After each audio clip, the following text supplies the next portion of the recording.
श्री राम लला के दर्शन के लिए तीर्थयात्रियों को फ्लाइट से अयोध्या भेजेगी मध्य प्रदेश सरकार। 22 जनवरी को अयोध्या में श्री राम लला की प्राण प्रतिष्ठा के बाद प्रदेश सरकार फ्लाइट से तीर्थयात्रियों को अयोध्या भेजेगी। फरवरी से यह क्रम प्रारंभ होगा और लोकसभा चुनाव की घोषणा होने तक जारी रहेगा। इसके लिए मुख्यमंत्री तीर्थ दर्शन योजना के अंतर्गत व्यवस्था की गई है।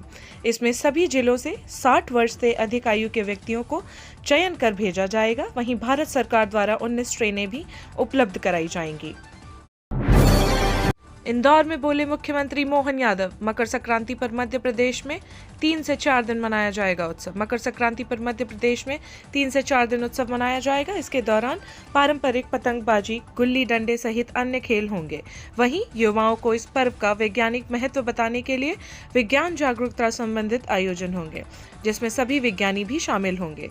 इसके अलावा प्रदेश में 10 से 15 जनवरी के बीच महिला सशक्तिकरण पर आधारित विभिन्न कार्यक्रम होंगे।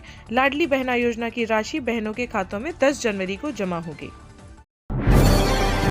वर्ष 2024 के लिए घोषित ग्रीष्मकालीन अवकाश को लेकर वकीलों को आपत्ति, संशोधन की मांग। न्यायालयों के लिए घोषित वर्ष 2024 के ग्रीष्मकालीन अवकाश को लेकर के वकीलों ने आपत्ति दर्ज कराई है। राज्य अधिवक्ता परिषद द्वारा गठित विशेष समिति ने ग्रीष्मकालीन अवकाश में संशोधन की मांग करते हुए चीफ जस्टिस को पत्र लिखा है। पत्र में कहा है कि वर्तमान में न्यायालयों के जो ग्रीष्मकालीन अवकाश घोषित किए गए हैं वे अव्यवहारिक हैं। इसमें बदलाव नहीं किया गया तो वकीलों को इनका कोई लाभ नहीं मिल सकेगा। बीबीए, बीसीए और बीबीए होटल मैनेजमेंट की परीक्षाएं 20 जनवरी के बाद।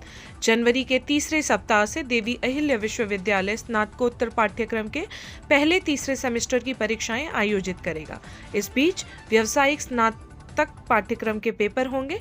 इन दिनों छात्र छात्राओं में परीक्षा में आवेदन भरवाए जा रहे हैं। उसके बाद विश्वविद्यालय प्रशासन परीक्षा शेड्यूल भी जारी करेगा। इसमें बीबीए, बीसीए और बीबीए होटल मैनेजमेंट पाठ्यक्रम शामिल है। 3000 छात्र छात्राएं परीक्षा में सम्मिलित होंगे। अधिकारियों के बाद 20 जनवरी के बाद पेपर शुरू होंगे।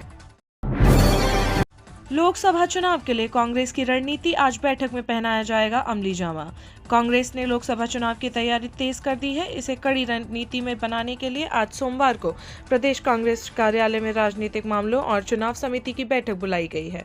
इसमें पूर्व मुख्यमंत्री कमलनाथ, दिग्विजय सिंह के अलावा सुरेश पचौरी, कांतिलाल भूरिया समेत सभी वरिष्ठ नेता भाग लेंगे। चुनाव अभियान की रूपरेखा बनाने के साथ ही भारत जोड़ो न्याय यात्रा की तैयारियों पर चर्चा की जाएगी। अखिल भारतीय कांग्रेस कमेटी ने प्रदेश के वरिष्ठ नेताओं को शामिल किया और बोला कि लोकसभा चुनाव के लिए राजनीतिक मामलों में चुनाव समिति बनाई गई है। सीएम यादव ने ली बैठक, मध्य प्रदेश में होंगे महिला सशक्तिकरण कार्यक्रम। मध्य प्रदेश में आगामी 10 से लेकर 15 जनवरी तक महिला सशक्तिकरण के लिए कार्यक्रमों का आयोजन होगा। सीएम मोहन यादव ने इंदौर में हुई बैठक में अधिकारियों को निर्देश दिए हैं। सीएम ने आगामी त्योहारों को लेकर अधिकारियों के साथ बैठक की थी, जिसमें उन्होंने कहा कि मकर संक्रांति पर चाइनीज माजे पर पूर्णतः रोक लगाई जाएगी। सीएम ने पतंगबाजी के साथ अन्य स्थानीय खेलों के आयोजन के संबंध में अधिकारियों को निर्देश दिए हैं। स्वच्छता में मध्य प्रदेश को बढ़त, इंदौर को 7 स्टार, भोपाल सहित ये 6 शहर भी होंगे सम्मानित। केंद्रीय आवास एवं शहरी कार्य मंत्रालय ने स्वच्छ सर्वेक्षण 2023 के परिणामों की घोषणा कर दी है। स्वच्छता के क्षेत्र में मध्य प्रदेश की फिर बढ़त बनाई है। इंदौर, भोपाल, महू कैंट, अमरकंटक, नैरोजाबाद एवं बुधनी को राष्ट्रीय स्तर पर सम्मानित किया जाएगा। इसके साथ ही स्वच्छ राज्य के रूप में मध्य प्रदेश को भी सम्मानित किया जाएगा। शनिवार देर रात जारी स्वच्छ सर्वेक्षण परिणामों में खुले शौच से मुक्त, ओडीएफ और कचरा मुक्त शहरों को भी स्टार रेटिंग के परिणाम में जारी कर दिया गया है। इंदौर में बीआरटीएस लेन के ऊपर एलिवेटेड ब्रिज बनेगा। 17 जनवरी को मुख्यमंत्री करेंगे भूमि पूजन। बीते 10 वर्षों से बीआरटीएस पर एलिवेटेड ब्रिज बनाने की जो योजना है वो ठंडे बस्ते में पड़ी थी, लेकिन अब उसके निर्माण का कवायद शुरू हो गई है। एलआईजी चौराहा से नवलखा तक बनने वाले ब्रिज के निर्माण की मियाद 2 साल से तय की गई है। 17 जनवरी को मुख्यमंत्री मोहन यादव ब्रिज निर्माण करके भूमि पूजन करेंगे। 7.4 किलोमीटर लंबे ब्रिज की 3 भुजाएं होंगी। पहली भुजा ग्रेटर कैलाश अस्पताल की तरफ होगी, जबकि दूसरी भुजा गीता भवन चौराहे पर मधु मिलन चौराहे की तरफ रहेगी। कई मौसम प्रणालियां सक्रिय, 4 संभागों में बारिश और बिजली के आसार, 15 जिलों में कोहरे का अलर्ट। मकर संक्रांति से पहले मध्य प्रदेश के मौसम के मिजाज बदले नजर आ रहे हैं। घना कोहरे के साथ कई जिलों में बारिश भी देखने को मिल रही है।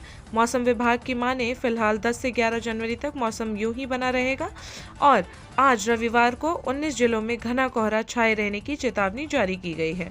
वहीं जबलपुर, शहडोल, भोपाल और नर्मदापुरम में संभाग में बूंदाबांदी होने की संभावना जताई गई है। एमपी मौसम विभाग की माने तो वर्तमान में दक्षिणी पश्चिमी उत्तर प्रदेश पर चक्रवाती हवाओं का घेरा बना हुआ है।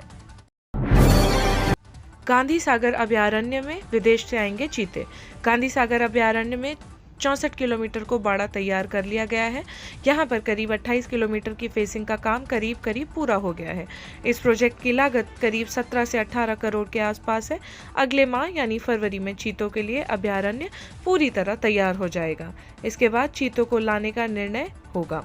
केंद्र सरकार की किसी अफ्रीकी देश से चीते लाने को चर्चा चल रही है। गांधी सागर अभयारण्य का क्षेत्र छोटा है, इसलिए यहाँ पर 5 से 6 चीते को ही ला करके रखा जाएगा। एमपी में कोहरे की वजह से हवाई यात्री परेशान। राजा भोज एयरपोर्ट पर 2 से 3 घंटे लेट हुई फ्लाइट्स। मध्य प्रदेश की राजधानी भोपाल में कोहरे का जबरदस्त असर देखा जा रहा है। यहाँ अब कोहरे का असर ट्रेन, बस और फ्लाइटों पर भी पड़ रहा है। राजा भोज एयरपोर्ट पर आने वाली फ्लाइटें निर्धारित समय से 1.5 से 2.5 घंटे की देरी तक पहुंच रही हैं। कोहरे की वजह से इंडिगो एयरलाइंस की आगरा, मुंबई और दिल्ली जाने वाली फ्लाइटों पर असर पड़ा। फिलहाल इंडिगो एयरलाइंस की मुंबई भेजी भोपाल आने वाली फ्लाइट 1 घंटा 45 मिनट लेट पहुंची।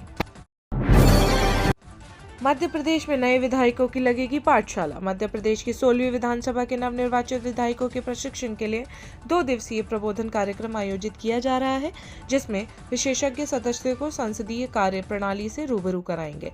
इस कार्यक्रम के जरिए लोकसभा के अध्यक्ष ओम बिरला विधायकों को विधानसभा से संबंधित टिप्स देंगे।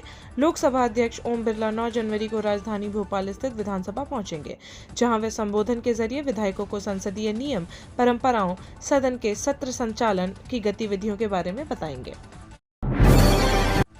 उम्मीदवारों के लिए महत्वपूर्ण खबर, विभिन्न पदों पर होगी भर्ती। 19 जनवरी से आवेदन, अप्रैल में परीक्षा। मध्य प्रदेश के लोक सेवा आयोग में उम्मीदवारों के लिए खुशखबरी है। आयोग ने हाल में ही राज्य सेवा और वन सेवा परीक्षा 2024 का नोटिफिकेशन जारी कर दिया है। इसके तहत राज्य सेवा परीक्षा 2024 के विभिन्न विभागों में 60 पद और राज्य वन सेवा परीक्षा के जरिए 14 सहायक वन संरक्षक के पदों पर भर्ती की जाएगी। इसके लिए आवेदन की प्रक्रिया 19 जनवरी से शुरू होगी और 18 फरवरी तक जारी रहेगी। मुख्यमंत्री मोहन यादव सनातन भूषण की उपाधि से सम्मानित, हरिद्वार में मिला सम्मान।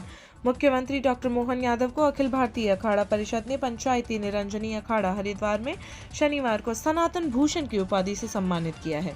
मुख्यमंत्री डॉक्टर यादव हरिद्वार में महानिर्वाणी अखाड़ा के महंत पूज्य स्वामी रविंद्रपुरी महाराज के आश्रम पहुंचे। मुख्यमंत्री ने महंत से भेंट कर आशीर्वाद प्राप्त किया। मुख्यमंत्री को महंत श्रीपुरी जी महाराज ने प्रतीक चिन्ह भी भेंट किया। अब लोकसभा चुनाव पर कांग्रेस का फोकस, 2 समितियां गठित, इस दिग्गज नेता को एमपी की जिम्मेदारी।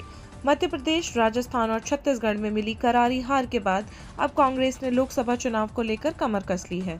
कांग्रेस में शनिवार को राजस्थान, मध्य प्रदेश, केरल, छत्तीसगढ़, हिमाचल प्रदेश और कुछ पूर्वोत्तर राज्यों समेत कई राज्यों के लिए चुनाव समिति का गठन किया गया है। इसमें मध्य प्रदेश के लिए राजनीतिक मामलों की समिति का भी गठन किया गया है। मध्य प्रदेश चुनाव समिति का अध्यक्ष जीतू पटिवारी को पॉलिटिकल अफेयर्स कमेटी का अध्यक्ष प्रदेश प्रभारी जितेंद्र सिंह को बनाया गया है।